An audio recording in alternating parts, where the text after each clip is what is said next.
Imagine waking up in a city still healing from war. Post-war London, early 1950s, rebuilding. Factories hummed, homes were cold, and coal was the backbone of daily life. Families burned low-grade coal, nutty slack, which produced dense smoke and soot. Power stations and industry added sulfur and particulates to the air. Then the weather turned.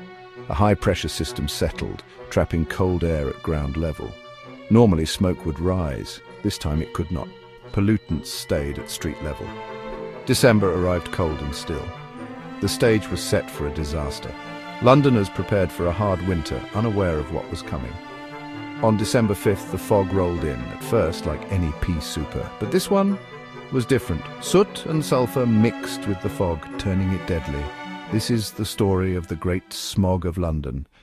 On December 5th, the fog arrived. At first it looked like a familiar pea souper, but it carried soot, sulfur dioxide and other toxins. Visibility dropped to just a few meters, buses and cars ground to a halt.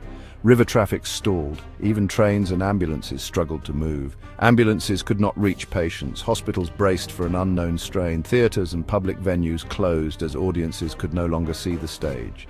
The smog was a toxic stew. Fine particulates and sulfur made it lethal when inhaled. Scarves and handkerchiefs offered little protection. The gases seeped through. Within hours, London streets vanished into a choking haze. The city effectively came to a standstill. By nightfall, people could not see a step beyond their doors. The fog would cling for days. For 5 days, London lived under siege, not from bombs, but from its own air. Theatres shut, streets emptied. Normal life faltered. Hospitals quickly filled with patients struggling to breathe.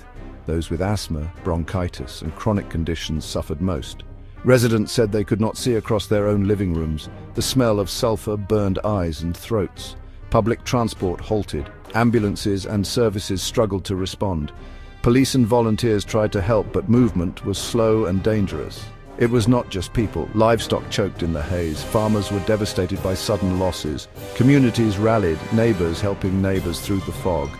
Personal accounts later described the smog as a silent suffocation. At first, the scale was unclear. Deaths were not immediate. They were silent and gradual. By December 8th, hospitals were overwhelmed. Children, the elderly, and those with respiratory illnesses suffered most. Parents watched helplessly as conditions worsened. During those 5 days, an estimated 4,000 people died. In the weeks that followed, another 8,000 to 10,000 deaths were linked to the smog. Mourning spread through neighborhoods and workplaces alike. Rural communities counted losses among livestock as well. The scale forced questions. Could this have been prevented? Who was responsible? Investigations linked the disaster to coal burning and unchecked pollution. By December 9th, wind and rain began to clear the fog. The city emerged, shaken, and for many it was already too late. Public outrage rose as the true scale came into focus. People demanded answers and accountability. Scientists and policymakers studied air samples and weather records. They linked the deaths directly to coal combustion and industrial emissions. The tragedy became a catalyst for change in government. This pressure led to the Clean Air Act 3 years later. The city would never be the same. A policy response followed.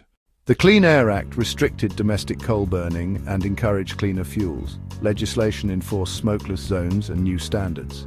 Over time, London's infamous fogs faded and eventually disappeared. Cleaner air saved millions of lives in the decades that followed. The Great Smog became a turning point in environmental awareness worldwide. It showed that policy, science, and public will can reduce harm. The tragedy taught a lesson. Progress requires responsibility, and action can make a difference. The Great Smog took thousands of lives, a tragedy born of progress and neglect. But its legacy saved millions who came after. Remember 1952? The air we breathe can give life or take it away. If you found this history meaningful, subscribe for more stories like this.